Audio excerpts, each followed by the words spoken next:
Interoperability, very important word. It really is the process in which your software and your hardware will interoperate.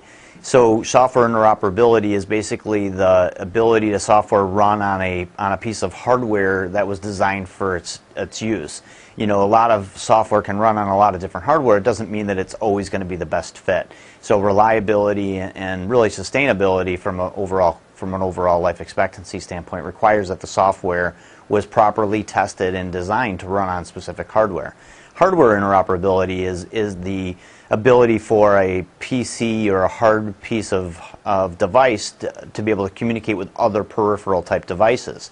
Printers and scanners and cash drawers and coin changers and scales. All those pieces of hardware require that they communicate effortlessly, if you will, to that POS device or that PC device. So interoperability between hardware, interoperability between software and hardware, really the key to having a successful implementation.